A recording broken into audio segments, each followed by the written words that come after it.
At universities in England, May is the month of examinations. Paul was lying on the grass in front of the examination hall. His friends, Sheila and Charles, were sitting near him.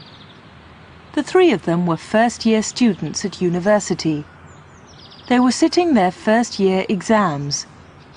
Paul and Charles were 19, and Sheila was a year younger. The next exam began in half an hour's time, but the three students were not talking about the next examination. They were talking about their holidays. "Where are you going this summer?" Sheila asked Paul. "To Wales," Paul replied. "I'm going to stay in a cottage in the country."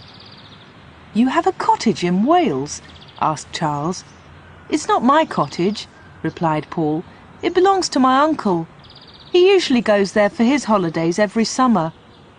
But this year he's going to Greece, and I'm going to stay in his cottage for 2 months, July and August." "Where are you going for your holidays?" Paul asked. "We don't know," replied Sheila. "We haven't decided yet." "Why don't you both come to Wales?" said Paul. "You can stay with me for a week or 2. "What do you think, Charles?" asked Sheila. The college bell rang loudly. It was time for the next examination. "We'll talk about it after this exam," Charles replied. "Let's go now." The students got up from the grass. They picked up their notebooks and hurried towards the examination hall. 3 hours later, the examination was over. Paul, Sheila and Charles were sitting in a cafe. "What's your uncle's cottage like?" Sheila asked Paul. Paul took a photograph out of his wallet. "It looks lovely," said Sheila. "It is lovely," agreed Paul, "but it's very lonely. There are no houses near the cottage, and there's no electricity and no telephone." "Oh, let's go and stay with Paul," Sheila said to Charles. "Okay," agreed Charles. "We can stay there for a week." The three students made arrangements for their holiday in Wales. "Come on the 5th of August," said Paul. "That's a Monday. The train from London arrives at Llanvoy station at 1:30. "Where's Llanvoy?" asked Sheila. "It's a small railway station near the cottage," answered Paul. "Fast trains from London stop there." "How do we get from the station to the cottage?" asked Charles. "Look, I'll draw a map," said Paul. "The railway line goes through a long tunnel before Llanvoy station. The cottage is on the hill above this tunnel." Charles gave Paul his diary. Paul drew a map and wrote down the name and address of the cottage. "There you are," said Paul. "But don't worry, I'll meet you at Llanvoy station. I'll see you there on Monday the 5th of August at 1:30.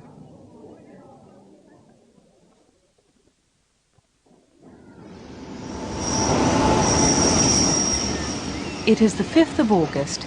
Sheila and Charles arrive at Llanvoy station in Wales. Here we are, Llanvoy. Where's Paul? He's late. Let's walk to the cottage. Oh, he'll be here soon. Just then, a soldier walked past. "Excuse me, is there a cafe near here?" Yes, outside the station."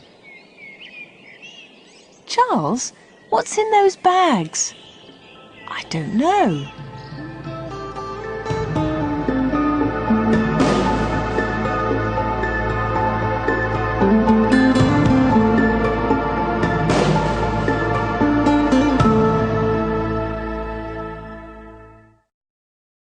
The picture sequence from the cinema has finished.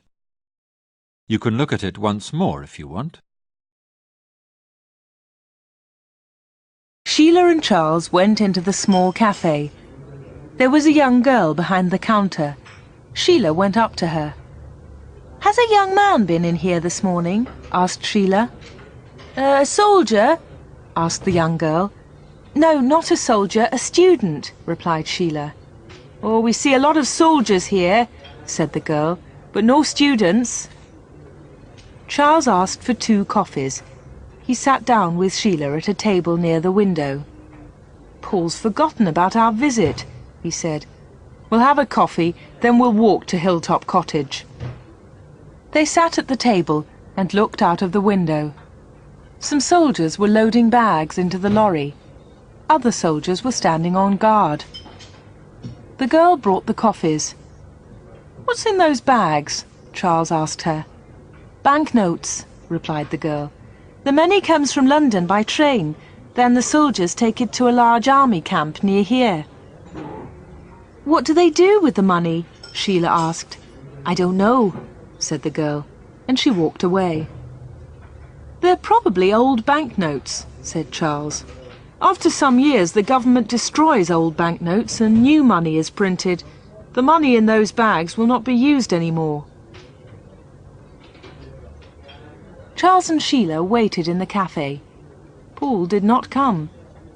It was now after 2 o'clock. They left the cafe and walked to a crossroads. Charles looked at Paul's map. Sheila pointed to a signpost. That's the road to Barcony, she said. They pulled their rucksacks onto their shoulders and walked along the road. It was a very hot day. The sun was shining brightly, and they walked slowly. After an hour, they came to a telephone box. On the left, there was a narrow lane into the woods. The telephone box is on Paul's map, said Charles. This is the way to the cottage. They walked up the narrow lane. Tall trees grew on each side. The branches were thick with leaves. It's dark in here, said Charles. There's no sun. It's nice and cool after the hot road, replied Sheila. Anyway, Paul's cottage is higher up. It'll be brighter up there. They walked farther up the steep, dark lane. I don't like this place, said Charles. It's too dark. What a place for a holiday. Oh, come on, said Sheila. Sheila and Charles arrived at the cottage. There were high trees all round it. There's something wrong, said Charles. Look at the curtains. They're all closed. There's no one here.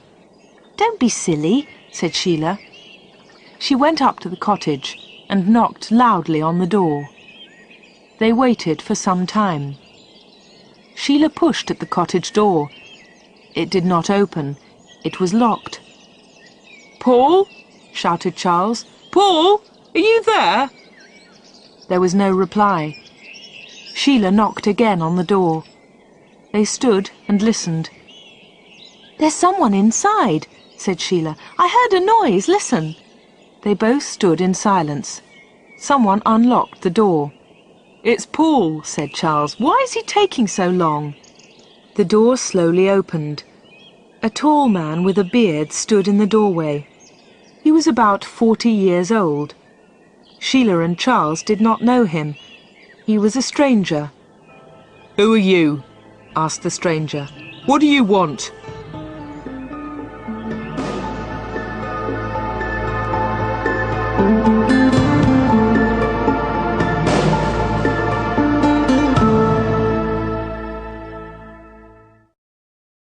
The picture sequence from the cinema has finished. You can look at it once more if you want. Sheila looked up at the tall man. Is Paul in? She asked. Paul? Said the stranger. There's no one here with that name. You've made a mistake. The stranger slowly closed the door. But this cottage belongs to Paul's uncle, said Sheila. We saw it in a photograph. It was another cottage in your photograph, said the man. It wasn't this one. This cottage is mine. I live here. The man was becoming angry. You've made a mistake, he shouted. I don't like visitors here. Go away. The door closed with a loud bang. Sheila turned away from the door. She saw a piece of paper under a bush. She stopped and quickly picked up the paper. "We've made a mistake," said Charles. "Paul isn't here. We've come to the wrong cottage. Let's go back to the road." They walked back down the lane. After a few minutes, Sheila stopped. The cottage was now behind the trees. Sheila opened the piece of paper and looked at it in surprise. "We haven't made a mistake," she said to Charles. "Look at this." Charles took the paper and looked at it. "It's an examination paper," he said. "It's our exam paper. We sat this exam in May." "Paul sat this exam too. So Paul is here. Something is wrong." "Look, there's an old building. We'll wait there." "But what are we going to do?" "We'll go back to the cottage tonight. We must find Paul." "Listen, I can hear a noise. It's a lorry. It's coming up the lane to the cottage."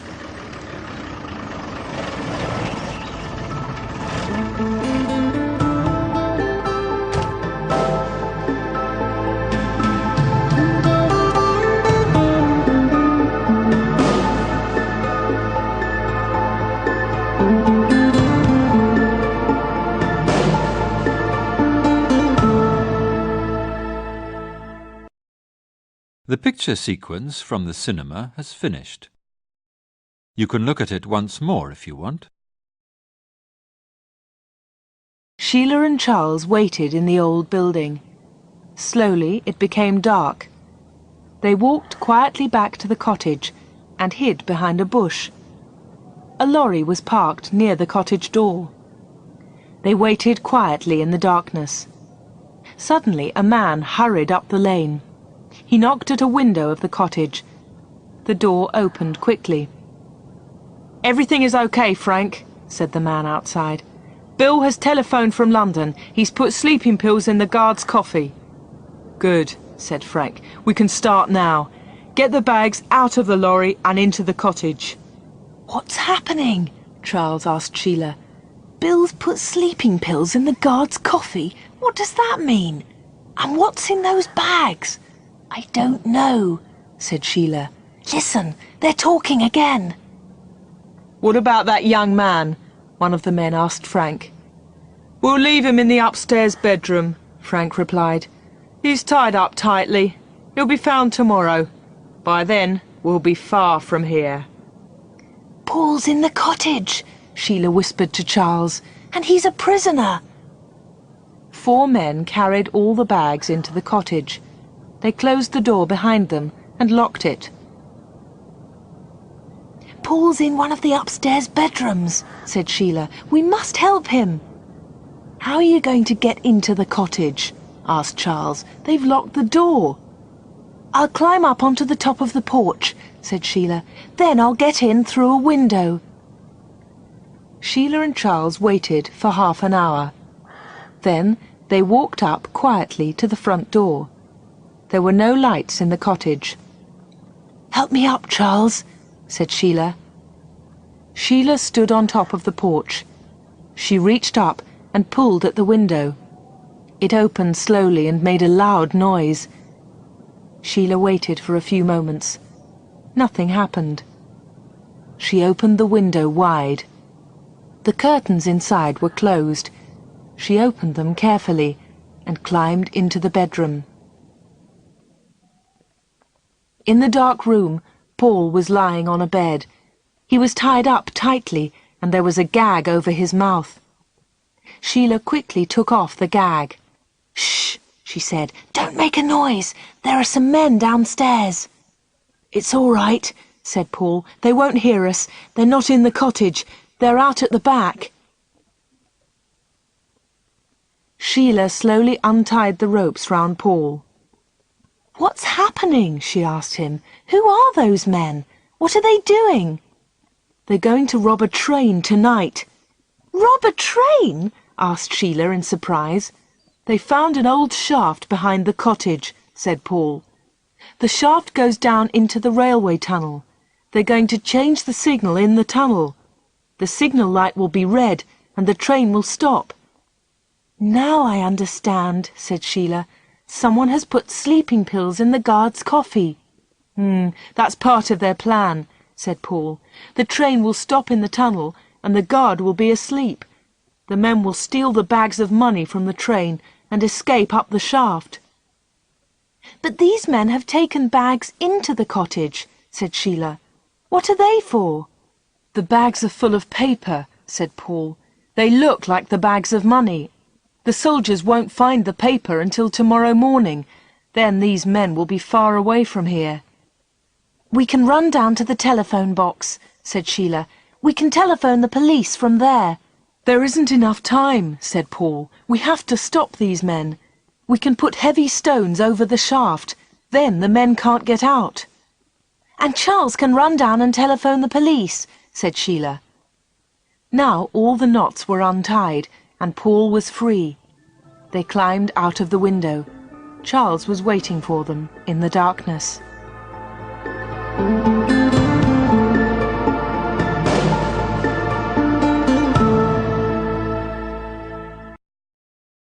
The picture sequence from the cinema has finished. You can look at it once more if you want.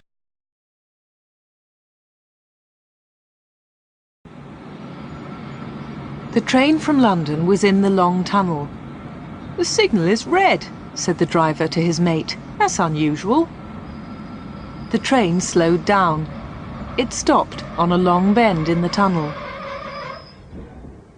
The driver's mate looked back. The end of the train was out of sight. What about the money in the guard's van? The mate asked the driver. Don't worry, replied the driver. Pete's a good guard. The driver watched the signal. It was red. The train waited in the long tunnel. Frank and his men were in the tunnel. They were waiting at the bottom of the shaft. The train slowed down and stopped. The guard's van was in front of them. Frank quickly climbed up. He opened the lock on the door of the guard's van. He looked inside. It's all right, he said to the others. The guard has drunk the coffee. He's sleeping. Frank threw down the bags of money. Throw up the bags of paper, he told his men, and move quickly. We haven't much time. A few minutes later, Frank and his men were at the bottom of the shaft. They were carrying the bags of money. Get up to the cottage, Frank said. I'll follow you in a moment. The signal changed from red to green. The train moved towards Llanvoy station. Good, thought Frank. The plan has worked. At the top of the shaft, Sheila and Paul were working fast in the darkness. There was a heavy iron cover at the entrance to the shaft. They pulled the cover over the entrance and put some heavy stones on top of it. The first of Frank's men reached the top of the shaft. His head hit the iron cover. He reached up with one hand and pushed. The cover did not move. There's something wrong, he shouted. I can't get out. Below him in the shaft, the other men waited. They were trapped.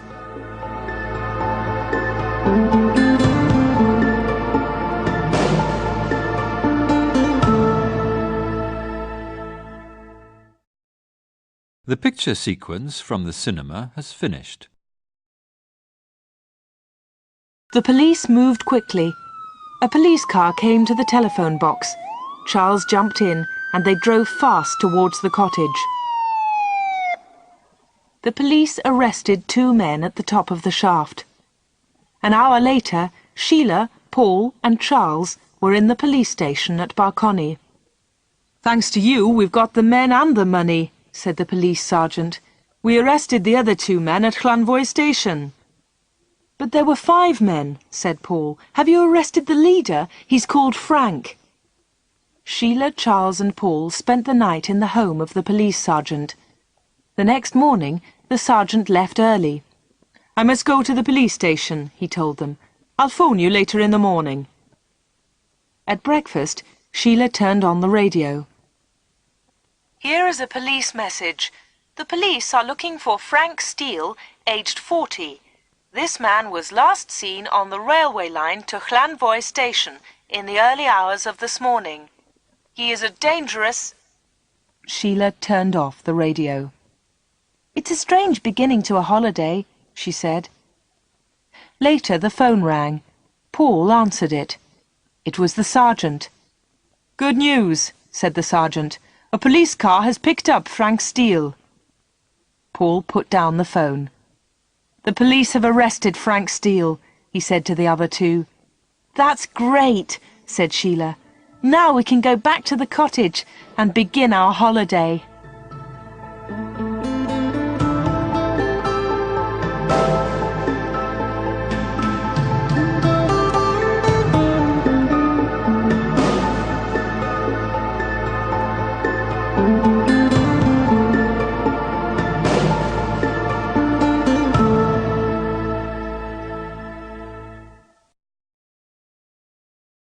The picture sequence from the cinema has finished. You can look at it once more if you want.